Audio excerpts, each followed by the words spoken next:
Bismillahirrahmanirrahim. Assalamualaikum warahmatullahi wabarakatuh.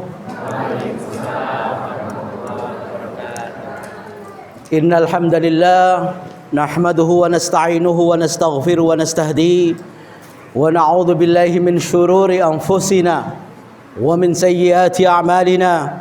May yahdihillahu fala mudilla lahu wa may yudlil falan tajid lahu waliyyan mursyida.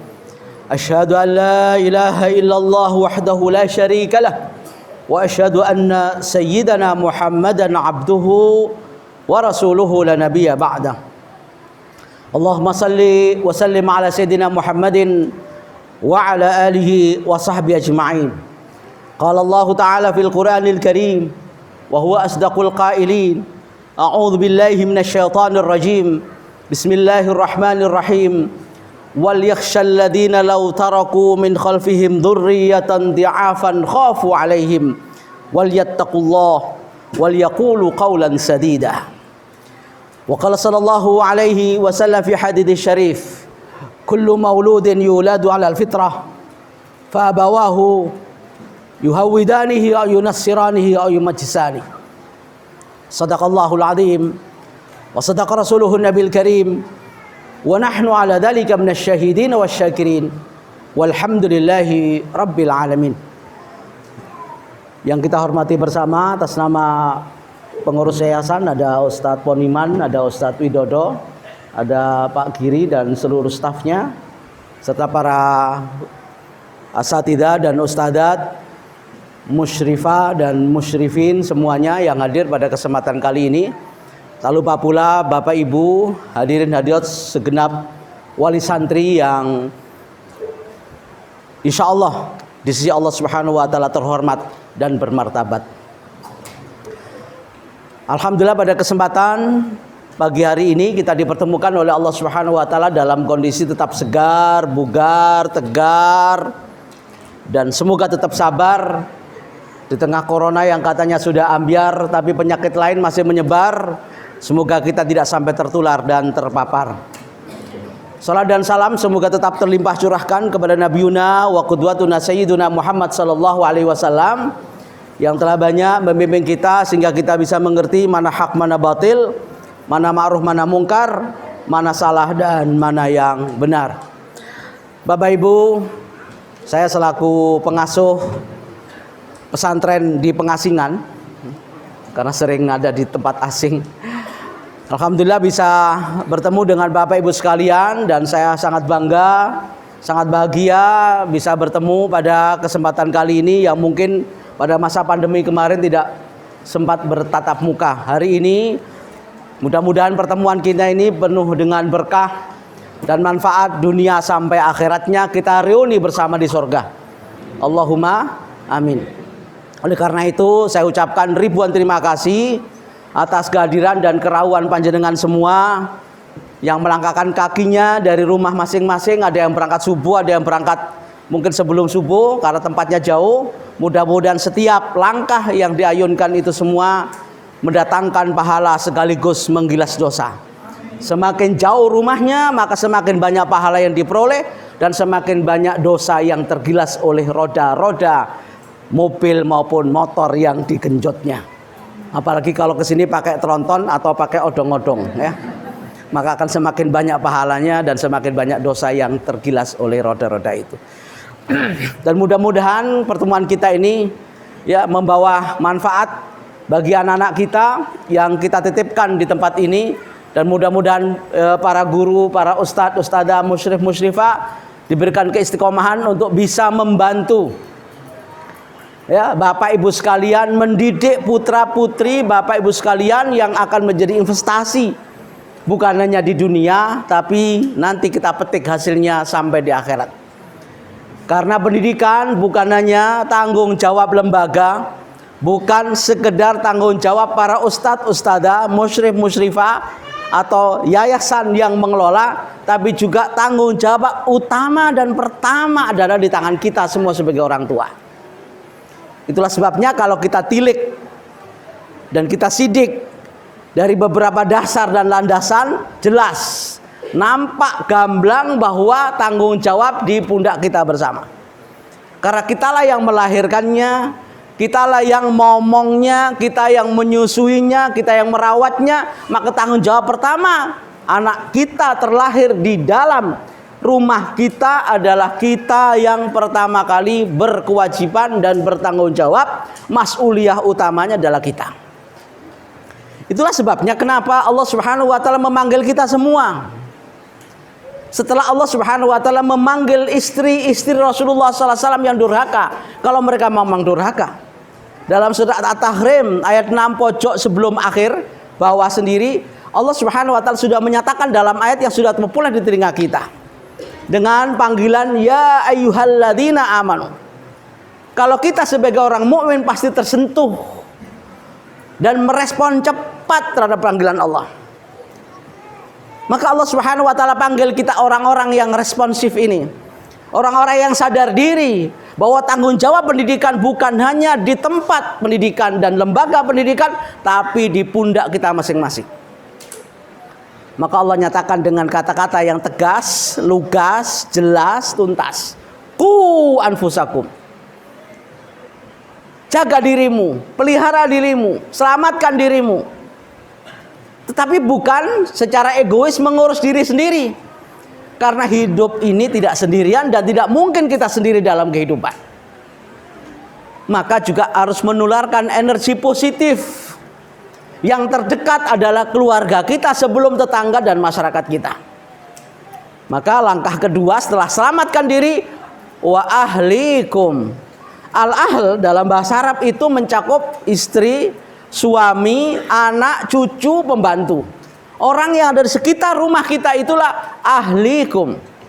Dan itulah yang dikatakan oleh Allah Subhanahu wa taala ketika Allah mengatakan kepada Nabi Muhammad, wa anzir ashiratakal aqrabin. Berikan peringatan kepada keluarga-keluarga dekatmu, kerabat-kerabat dekatmu, bukan hanya bapak, ibu, anak, istri ataupun cucu, tetapi juga kerabat lingkungan. Maka Rasulullah naik ke atas bukit memanggil seluruh kerabat-kerabatnya, ya Bani Fihir, ya Bani Abdul Muthalib, ya Bani Hashim, semuanya bani-bani dipanggil oleh Rasulullah. Rasul ingin menunjukkan bahwa tanggung jawab dakwah, tanggung jawab pendidikan dan tarbiyah bukan hanya tergantung kepada guru, ustadz, kiai dan orang lain, tapi tanggung jawab kita dan anggota keluarga kita semua. Maka Rasulullah SAW memberikan contoh apa bentuk tanggung jawab seorang bapak, ibu atau ayah ya terhadap anak didiknya, terhadap anak-anak kandungnya. Maka diajari sejak dini untuk mengenal Allah melalui ibadah salat. Muru auladakum bis salati wa hum abna'u sab'in wadribuhum 'alaiha wa hum abna'u 'ashrin wa farriquhum fil madaji'. Di situ ada 3 pesan dari Rasulullah SAW sebagai bentuk tanggung jawab pendidikan kita dan tarbiyah kita terhadap anak-anak kita sendiri. Pertama adalah muru auladakum bis salah. Ajari anakmu, perintahkan anakmu, bawa anakmu ke tempat-tempat untuk menghadap Allah Subhanahu wa taala dalam ibadah dalam bentuk salat. Jangan biarkan anakmu liar, tak terkendali, tak terkontrol dalam kehidupan dan pergaulan. Kenalkan anak-anak ini, ajak mereka ke masjid, ajak mereka ke musola. Kalau belum ada musola masjid, ajak mereka di rumah kita, ajari untuk sujud di atas sajadah. Saat kapan? 7 tahun. Siapa yang bisa mengajak 7 tahun? Nggak ada. Bukan guru, bukan ustadz, bukan musyrif, musyrifah. Mondok pertama kali, pesantren pertama kali itu rumah kita. Jadi pondok pesantren anak kita itu bukan ulil albab, tapi adalah rumah masing-masing bapak ibu sekalian. Gurunya siapa, ustadznya siapa, ustadzanya siapa, musyrif-musyrifnya siapa, bapak ibunya. Mudirnya siapa, pengasuhnya siapa, ketua yayasan siapa, semua bapak ibunya. Siapa ketuanya, sekretarisnya, bendaharanya, bapak ibunya semua. Semuanya diborong oleh bapak ibu. Siapa murid dan santrinya? Anak-anak kita semua, bukan orang lain. Maka tanggung jawab itu adalah tanggung jawab kita sebagai orang tua. Yang kedua, ketika terjadi kenakalan, terjadi kebandelan, terjadi sesuatu yang tidak mengenakkan bagi kita, ternyata anak ini nggak terarahkan, beri pelajaran, ada efek jera untuk bisa melakukan yang terbaik. Pukul tapi jangan sampai KO. Ya, jangan sampai kemudian sakit dan tidak sembuh-sembuh, cacat seumur hidup. Nggak boleh seperti itu. Dan itu kalau masuk undang-undang KDRT. Ya. Memberikan pelajaran sekedarnya agar anak ini merasa jera kalau meninggalkan sholat, karena sholat bukan sesuatu yang mudah ditinggalkan. Sejak kecil dikenalkan hubungan secara vertikal, bukan hanya horizontal. Secara horizontal mungkin dengan bapak ibunya, secara vertikal sejak usia dini 7 tahun dengan Allah Subhanahu wa taala kenalkan akidah itu. Siapa yang bisa begitu? Bukan guru-guru di ulil albab, bukan ustadz-ustadz dan musyrifah di ulil albab, tapi kita semua sebagai bapak dan ibunya, sebagai orang tua yang paling terdekat saat itu. Jadi yang mengajari adab siapa? Kita. Mengajari akhlak siapa? Kita. Ngajari sopan santun siapa? Kita. Ustadz yang di lembaga pendidikan itu hanya penerusnya dan pembantu bapak ibu sekalian dalam tanda kutip. Ini dari sisi pengenalan hubungan vertikal dengan Allah Subhanahu wa taala.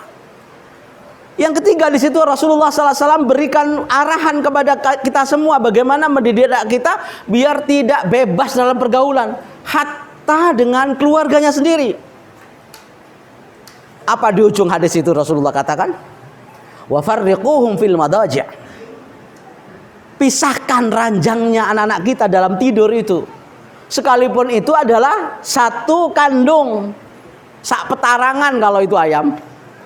Tapi jangan sampai dicampur itu kalau anak usianya sudah 10 tahun. Bahaya kata orang. Apa ora bahaya kata orang kan? Itu bahaya. Mungkin awalnya biasa, lama-lama jadi luar biasa. Namanya setan, nggak kenal saudara, ya. Setan maupun ya, baik yang gundul maupun yang gondrong sama aja kalau ngoda orang. Banyak yang terjadi hubungan ya sedarah itu. Itu sejak kecil sudah dipisahkan, tidak boleh ikhtilat istilahnya. Harus dipisah pergaulannya dengan keluarganya, sekalipun sekandung, tapi kalau lawan jenis pisah ranjangnya.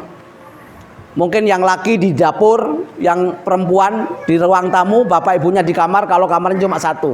Kalau nggak ada kamarnya disekat pakai triplek. Ya. Itu intinya apa? Bukan karena medit, bapak pelit, ibu pelit, bukan. Ini pendidikan adab.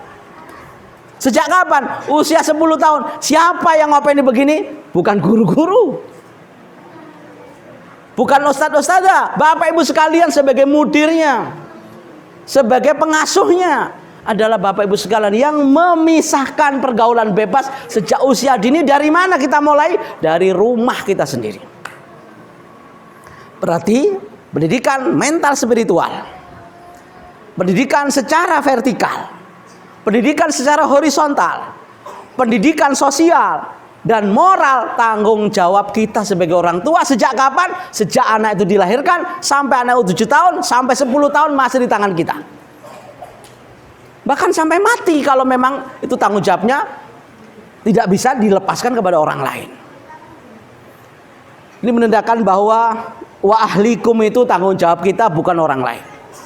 Ini yang perlu kita sadari bersama agar ada mitra kerja dalam pendidikan dan pembinaan.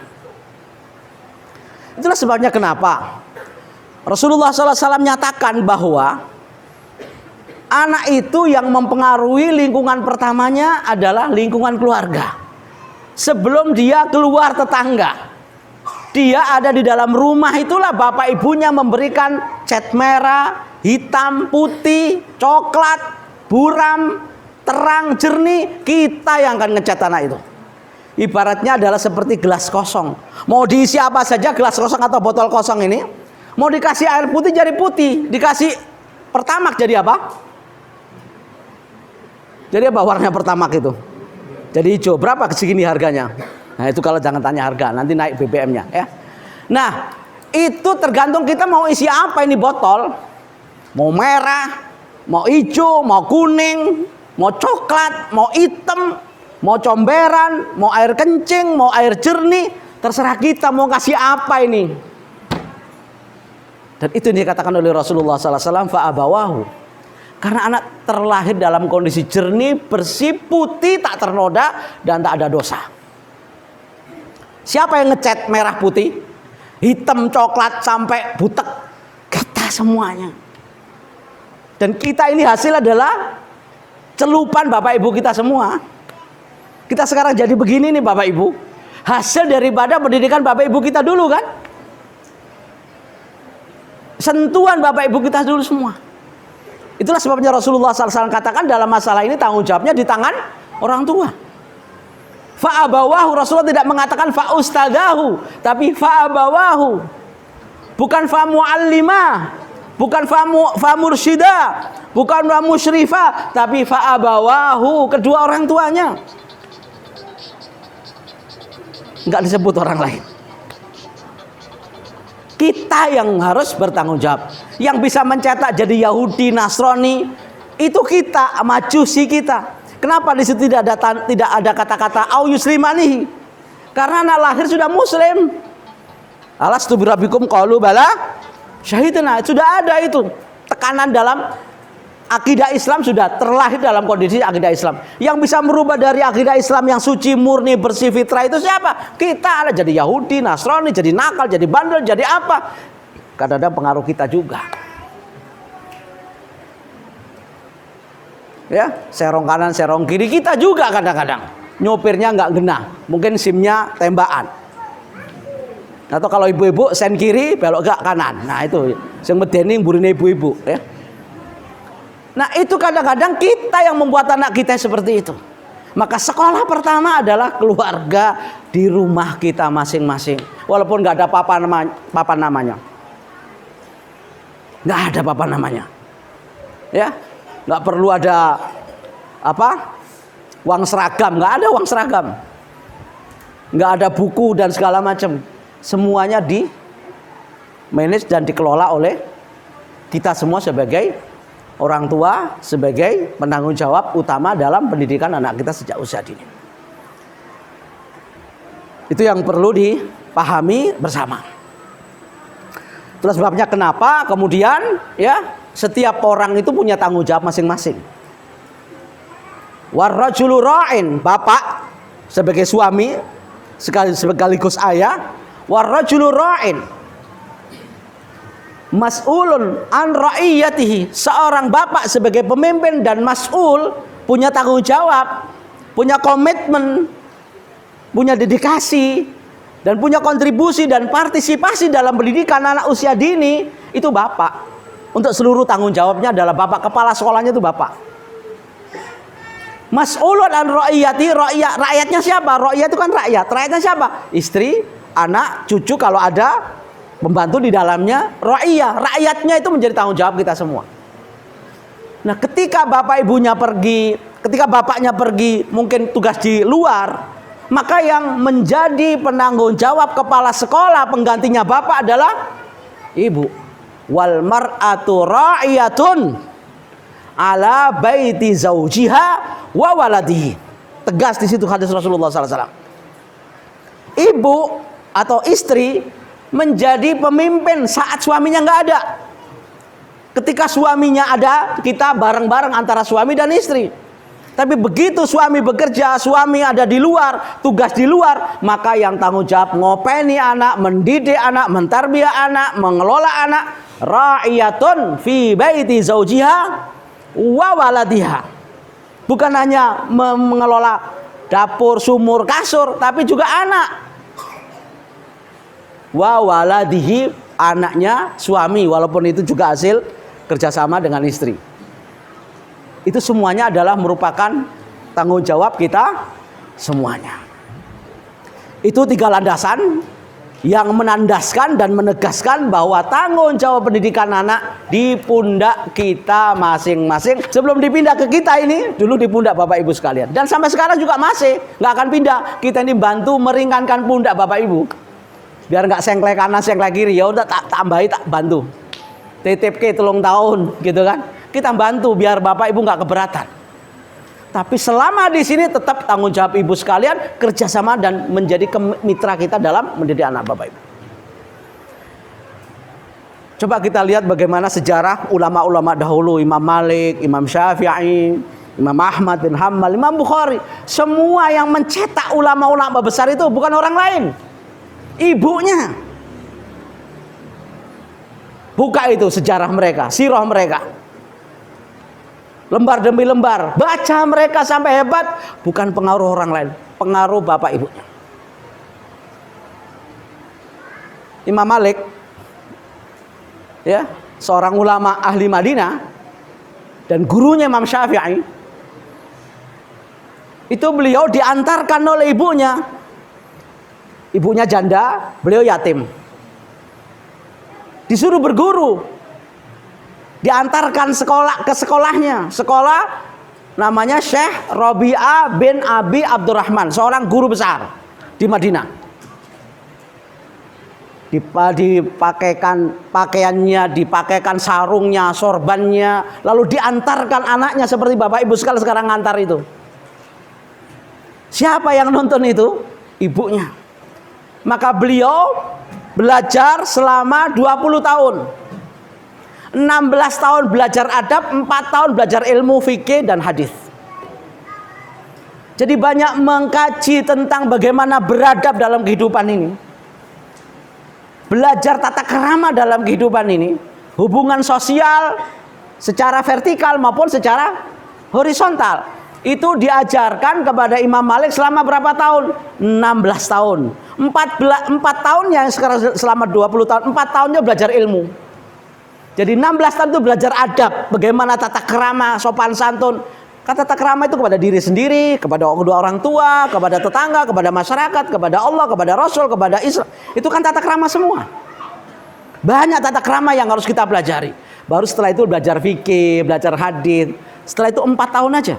Tapi sudah ada landasan yang kuat, cakarayam yang kuat. Cakarayam namanya adab. Makanya inilah disebut dengan pendidikan karakter. Kenapa anak-anak kita ini hanya sekedar mengejar prestasi akademis? Begitu keluar nggak karuan moralnya. Karena mungkin kita kurang mengajari mereka tentang adab, pendidikan karakter ini. Yang penting pinter walaupun nggak berkarakter kan gitu. Padahal itu bertentangan dengan undang-undang Sisdiknas.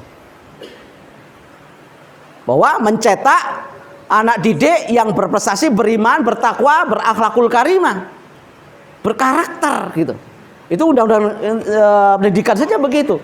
Kita punya undang-undang sendiri namanya Al-Quran dan hadis Rasulullah SAW. Lebih dari itu. Dan itu sumbernya dari Quran hadis karena kita mayoritas Muslim. Nah ini yang dilakukan oleh Imam Malik atas didikan siapa? Ibunya. Imam Syafi'i. Imam Syafi'i itu dari Gaza, dari Palestina. Diajak, Imam Syafi'i adalah satu-satunya imam dari 4 imam madhab itu yang masih keturunan Rasulullah dan termasuk habaib, itu Imam Syafi'i. Karena keturunan Quraisy. Imam Syafi'i maka dianut oleh banyak orang Indonesia. Karena banyak yang mencintai habib atau habaib. Atau banyak negara-negara Islam menggunakan Imam Syafi'i dan seterusnya ada beberapa pembagian wilayah madhab-madhab yang lain. Kembali kepada Imam Syafi'i. Beliau diajak oleh ibunya, beliau ditinggal wafat oleh bapaknya dalam kondisi masih anak-anak. Ibunya janda, single parent. Bagaimana cara mendidik anaknya? Di rumah sudah cukuplah diberi dasar dan landasan dalam pendidikan. Tapi ilmu yang dimiliki orang tua tidak selamanya penuh dan lengkap serta sempurna. Punya keterbatasan. Maka diserahkan kepada guru yang lebih memahami tentang Islam. Maka diajaklah Imam Syafi'i ke Mekah, pindah hijrah dari Gaza, Palestina ke Mekah. Masih usia berapa? Kanak-kanak belum SD itu 7 tahun. Di sanalah beliau menghafalkan Al-Quran 7 tahun, hafal 30 juz, bukan juz 30. Siapa yang ngajak itu? Ustadznya? Bukan. Siapa yang mengarahkan itu? Tetangganya? Bukan. Ibunya single parent sendirian. Maka beliau kemudian ya dalam usia 15 tahun berguru kepada Imam Malik Akhirnya 15 tahun beliau diizinkan untuk menjadi mufti. Ini nggak main-main, mufti 15 tahun SMP kelas berapa itu? Kelas telu gitu jadi mufti. Anak kita kelas itu jadi apa? Jadi anak. Kelas 3 itu jadi mufti, 7 tahun sudah hafal Quran. Kalau bukan sentuhan ibunya nggak bakalan jadi begitu. Dititipkan kepada siapa? Lembaga yang bernama markasnya Imam Malik bin Anas. Yang belajar 20 tahun, 16 tahun dengan belajar adab, 4 tahun belajar ilmu, menghasilkan siapa? Imam Syafi'i. Yang kita anut mazhabnya di Indonesia ini. Imam Ahmad bin Hambal. Pada saat usianya 16 tahun, ya usianya masih kecil, ditinggal bapaknya baru usia 30 tahun meninggal dunia. Ibunya sekitar 25 tahun, masih muda, menjadi janda dan ditinggal anaknya bernama Ahmad bin Hambal itu. Lalu dibawalah Ahmad bin Hambal itu. Istrinya atau ibunya enggak berjanji tidak akan menikah sampai Ahmad bin Hambal menjadi ulama. Kalau sekarang kan tinggal bapaknya mati cari lagi. Anaknya orang kopen, wes bar, anak yo anak, bojo yo bojo. Ah, repot ini. Ibunya Imam Syafi'i, Sofia binti Maimunah bin Abdul Malik, itu berjanji saya tidak akan menikah sebelum anak saya jadi orang. Bukan orang hutan ya, orang beneran. Maka beliau jadilah Imam Ahmad bin Hambal. Tekad siapa itu? Orang tuanya. Diserahkan kepada ustadz, kepada guru, kepada kiai, dan dipantau terus, diopeni, ya dibiayai, orang dibarke ngono wae, orang bayar-bayar sampai nunggak, orang ono ning kene, paling orang teko sing nunggak ya. Nah, itu artinya apa? Supportnya luar biasa. Ya, supportnya luar biasa. Bukan nyerake nyoh tak kayak guru, terus dibarke ngono ora. Sambangi, tekani, diopeni, bayar ya terus dibayar, ora telatan, ora nunggaan, komunikasi dengan gurunya, dengan ustadznya, ketemu dengan para pengasuhnya untuk memberikan apa? Masukan. Anak saya kok di rumah masih begini ustadz, tolong diinikan. Ya, di sini juga begini, tolong jadi ada kerjasama. Kalau di sini bagaimana, kalau di rumah bagaimana, itu ada kemitraan antara kita dengan Bapak Ibu sekalian. Jangan sampai seperti penjahit Bapak Ibu. Bapak Ibu sekalian, nitipkan anak ke sini itu bukan seperti penjahit. Penjahit tahu, bukan penjahat ya, penjahit. Kalau jadi penjahat nggak perlu kursus, tapi penjahit harus kursus. Inilah bedanya penjahit dengan penjahat. Ya. Penjahat pulang dari sini ngambil silat jadi penjahat, tapi penjahit nggak bisa jahit kalau nggak kursus, dan itu bayar. Jahitnya yang bayar, pemenang jahitnya anak. Ya. Jahitkan anak di sini itu. Nah, maka kita tidak seperti nitip baju kepada tailor atau kepada penjahit. Pak, saya punya kain nih. 2 meter, 3 meter, 4 meter, bikin jubah, bikin baju, bikin celana. Saat dadine tak bayar sekian. Lek benih kurang tak seneni kowe. Wah. Kancingnya beda tak seneni, nggak bisa begitu. Si anak kan harus bayar kabeh, uang bangunan bayar, SPP bayar, seragam bayar, kemudian dadi anaknya orang genah seneni kabeh ustate. Lah kowe iki sapa? Gitu kan? Tapi bukan di sini. Kadang-kadang begitu kan? Tidak tahu bahwa tanggung jawab pendidikan bukan hanya pada penjahitnya, tapi kita yang membawa kain nih. Jangan-jangan kainnya kain rusak. Ya, saat durung dijahit wis suwek gitu. Dijahit meneh tambah wong bekas kainnya ya gitu. Misalnya. Jadi harus tahu bahwa itu tanggung jawab kita bersama, bukan kepada Imam Bukhari juga sama. Imam Bukhari itu bukan orang Arab. Siapa yang menjadikan Bukhari seperti itu? Hafal 14.000 hadis disaring menjadi 7.000 hadis yang dalam kitab sahihnya itu setiap kali menulis satu hadis salat 2 rakaat. Kalau 2 rakaat kali 7.000 berapa rakaat, Bu? Berapa rakaat beliau salat? Hah? 14.000 rakaat. Kita tarawih berapa rakaat? Itu pun juga ngincer ke imamnya. Imamnya siapa kayak? Wah, kesuwen, balik wae. Puter kanan gitu ya. Imam Bukhari itu bukan orang Arab, Bukhara, Rusia. Yang mendidik siapa? Ibunya. Dibawa ke Mekah itu, dari Bukhara dibawa ke Mekah anaknya. Dipesantrenkan di Mekah. dan ditinggal oleh ibunya, diserahkan kepada seorang syekh. Sampai akhirnya beliau berguru bukan hanya satu orang, 1000 orang. Beliau keliling ke beberapa untuk mengumpulkan ribuan hadis. Itu bukan satu tempat, bukan ulul albab aja tempat. Beliau istilahnya apa? Menjajahi semua pesantren yang ada. Kalau zaman sekarang pindah sana berguru untuk mencari hadis. Ribuan guru, bukan satu guru. Dan beliau adalah orang yang sangat cerdas, diberi oleh Allah Subhanahu wa taala, walaupun beliau datang 200 tahun setelah Rasulullah sallallahu alaihi wasallam, tapi mengalahkan seluruh para ulama-ulama besar yang lain. Maka disebut kitab yang paling sahih setelah Quran itu kitab Bukhari. Setiap kali beliau nulis 2 rakaat dia salat, dan setiap kali dia baca, maka seluruh yang ada dalam kertas itu masuk ke dalam otaknya seperti fotokopi. Itu namanya hafal di luar kepala. Sama dengan kita, di luar kepala dihafal hilang kabeh ya. Kalau di luar kepala hilang kabeh. Imam Bukhari itu lihat sekali aja langsung masuk kayak fotokopi aja. Kalau kita seperti fotokopi tapi tintanya burem jadi elek kabeh. Kalau beliau itu terang begitu. Nah, ini maksud saya bahwa kita ingatkan tanggung jawab adalah tanggung jawab bersama, dan lembaga adalah sekedar membantu. Itulah sebabnya kenapa lembaga-lembaga ini dulu di zaman Rasulullah SAW membuka pesantren namanya pesantren Ashabus Suffah. Ini sampai jam piro iki? Lihat kadung manggung ini sampai zuhur iki iso iki. Terus apa terus? Lah mboten terus kula Bali.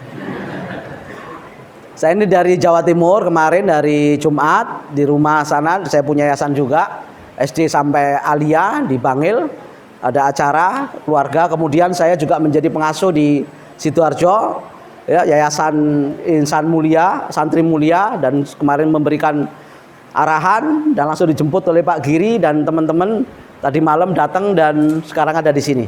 Sore nanti saya kembali, besok masih ada acara lagi. Jadi saya kebut aja biar singkat ya. Dan kemudian bahwa Imam Bukhari sampai seperti itu adalah didikan dari, dan lembaga ini adanya segera membantu. Para masyayikh itu membantu dari titipan para ibu dan bapak sekalian. Maka Rasulullah SAW dulu mencetak para sahabat itu di masjid. Buka pesantren namanya Ashabus Suffah. Siapa yang sekolah? Abu Hurairah. Abu Hurairah datang ke Madinah pada saat, no kan, tiba.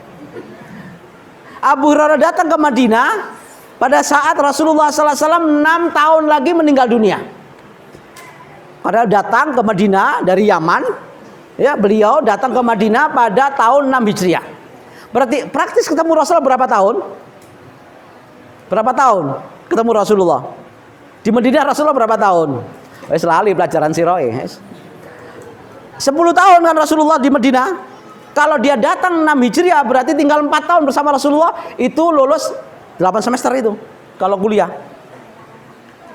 Tapi dengan kegigihannya, dengan semangatnya, beliau belajar di pesantren Rasulullah SAW. Karena ada di, ya kayak gini itu kayak merebut masjid lah kalau beliau itu di kanan kirinya. Dan kita tahu kalau masjid Rasulullah dulu kan tidak seperti ini bagusnya. Beliau itu ada di masjid, jadi setiap saat bisa ketemu Rasulullah, melihat Rasulullah SAW, mendengar ucapan Rasulullah SAW, dan semuanya hadis Rasulullah SAW. Maka beliau termasuk orang yang paling banyak hadisnya dibanding sahabat-sahabat senior.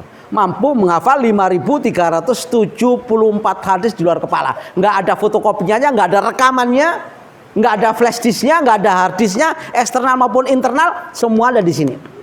Berapa? 5.374 hadis. Kita 4 aja hilang semua. Itu pun juga pindah-pindah hafalannya. Innamalamu binniat, kemudian pindah lagi, hilang lagi. Ya. Itu namanya pindah hafalan. Beliau itu hafal semua yang disampaikan oleh Rasulullah, karena setiap malam membagi malamnya menjadi 3. Sepertiga malam pertama adalah beliau istirahat. Sepertiga malam yang kedua menghafal seluruh hadis yang pernah disampaikan oleh Rasulullah. Sepertiga malam yang terakhir baca Quran, qiyamul lail sampai subuh. Nah, kita kenapa nggak apal-apal malam kita cuma kita bagi 1, tidur sampai pagi. Wajar le ora iso apa-apa, Begitu orang pesantren itu adalah sebagai lembaga membantu pendidikan anak-anak kita. Nah, itu yang menjadi, maka ini adalah kerjasama Bapak Ibu sekalian kita dalam rangka mendidik anak-anak Ibu Bapak sekalian yang nanti akan menjadi ya investasi. Kan Bapak Ibu pingin anaknya jadi orang kan? Pingin jadi orang nggak? Ingin. Jadi orang apa? Orang berguna, bermanfaat, bermartabat, masuk surga bersama keluarga dan kerabatnya. Pertama adalah kita ingin menanam investasi, Bapak Ibu sekalian. Investasi dunia selesailah itu.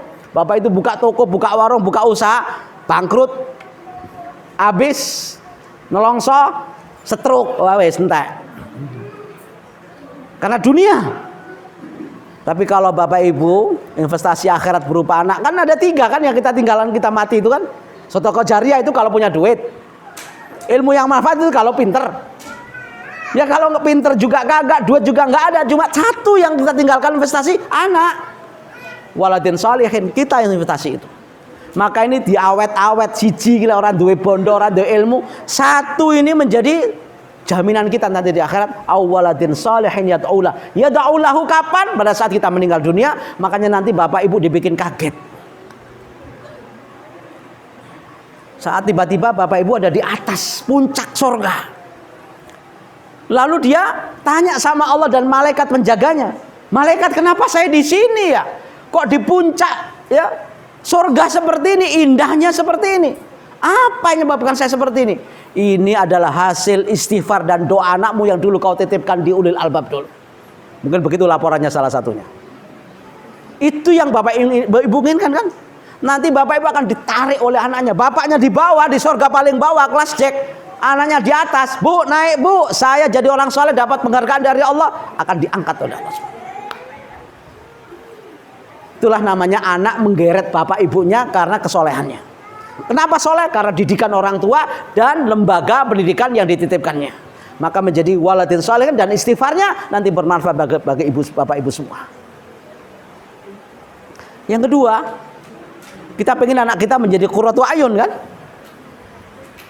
Menjadi mutiara hati, menjadi penenang jiwa. Lihat ndelok aneh ora sebel gitu loh. Ndelok ning omahe sebel banget. Kowe malah mulai, mending ning pondok wae prai ora semule. Sebel kita kadang-kadang. Ya? Nah, jangan sampai kita itu malah bermusuhan dengan anak. Sekalipun begitu tuh anak kita semua. Kita pengen anak kita adalah menjadi manusia-manusia terbaik di dunia. Menjadi manusia-manusia yang bermanfaat.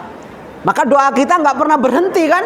Rabbana hablana min siapa? Min azwajinya bapak ibunya juga. Wa dzurriyyatina. Rabbana hablana min azwajina wa dzurriyyatina qurrata. Semuanya ingin menjadi qurrata ayun. Qurrata ayun itu adalah pandangan mata yang enak kalau orang dipandang. Ngelihat bapaknya enak, ngelihat ibunya enak, ngelihat anaknya enak, seger, tenang begitu, jiwanya tentram. Itu namanya qurratu ayun, menenangkan jiwa karena pandangan hati yang tenang itu. Qurratu ayun. Tapi tidak cukup sampai di situ saja.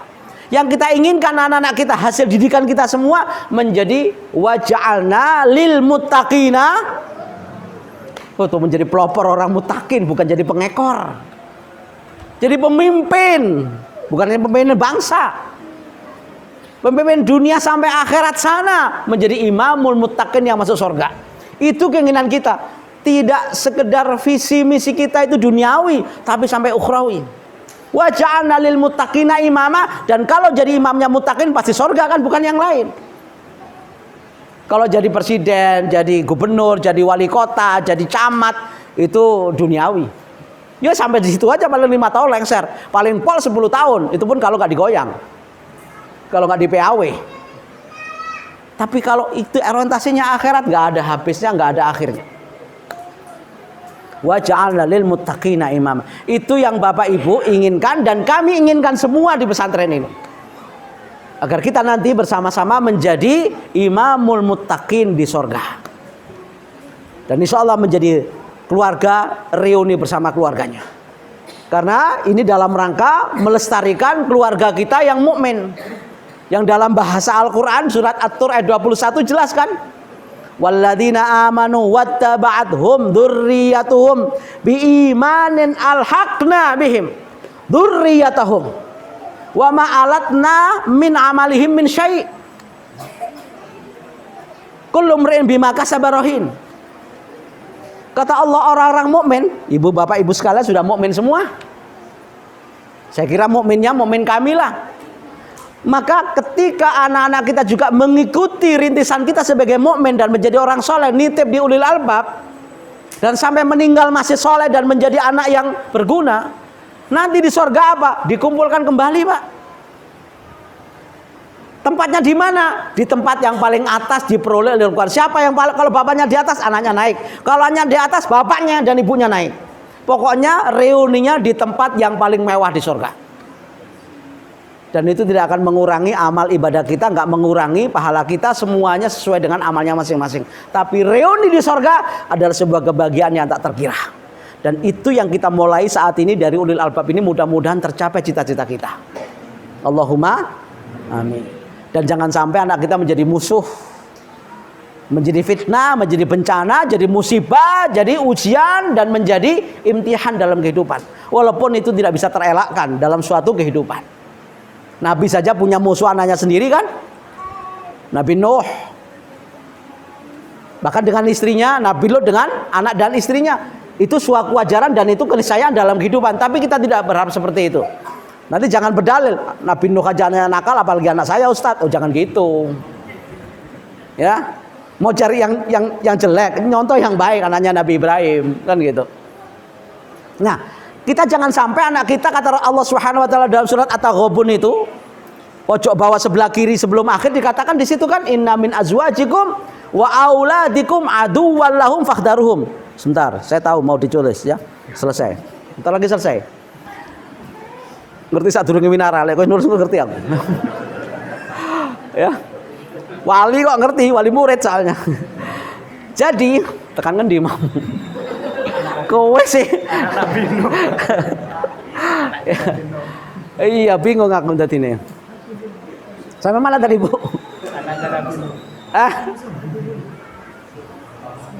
Anaknya Nabi Nuh. Diapake anak Nabi Nuh mah. Jadi jangan sampai menjadi musuh gitu loh ya. Anak kita jangan jadi menjadi penyakit, menjadi benalu di rumah kita. Tapi Allah katakan, sekalipun itu terjadi, wa in ta'fu wa tasfahu. Kan gitu kata Allah. Wa in ta'fu wa tasfahu wa taghfiru fa innallaha ghafurur rahim. Tapi ampuni itu bagaimanapun anakmu, bukan orang lain, darah dagingmu. Oh, bocah itu cilik digedhekke, gede dicilik ora iso. Lah iso tak cilike tak untal meneh. Wah. Emang bakso. Enggak boleh begitu. Sak kesel-kesele orang tua enggak boleh. Tetap itu anak. Nabi Nuh saja ketika anaknya sudah bandel dan nakal, nggak mau ikut perahunya beliau, masih didoakan.